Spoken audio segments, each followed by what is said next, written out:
Hello mga ka-farm! For today's video, kumain kami sa Bulacan. Galing nga kaming hospital dito at dahil tanghali na naisipan ng mother-in-law ko na mag-lunch na sa labas. Nabanggit nga niya na may nakita daw siyang kainan sa Bulacan at pinupuntahan ng mga vlogger. Kaya naman kahit 11:30 na ay dumiretso na kami. Nandito nga pala kami sa Angeles City kaya naman dumaan kami sa tulay sa tapat ng Robinsons Balibago at ilang minuto lamang ay nasa Marky Mall na kami. First time nga pala naming dumaan ng asawa ko dito at nabigla nga kami at mayroon na palang daan dito. At para mas mabilis ang biyahe ay dumaan na kami sa NLEX. Kapag ganito nga namang maulan ng panahon, ang sarap mag-road trip at mag-food trip.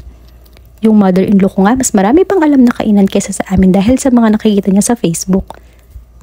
Mahigit 1 oras nga din pala yung binyahe namin magmula Angeles hanggang Bulacan. At dito kami nag-exit sa may Santa Rita, Giginto, Bulacan. Noong Martes pa pala ito kaya naman kung mapapansin nyo, hindi pa baha sa mga daan-daanan namin. Dito nga pala sa Malolos, Bulacan ang pinuntahan namin. And finally, we arrived sa aming destination. Sitang's Eatery nga pala ang pangalan nito. At kakanin yung mga specialty nila dito. Sobrang daming kakanin. Meron silang bilo-bilo, puto, kalamay, suman. Meron din silang lumpiang, tuge, lugaw, tokwat baboy, liempo, chicken, and tenderloin. At dahil nga maulan ng panahon, ang in-order namin ay lugaw with tokwat baboy.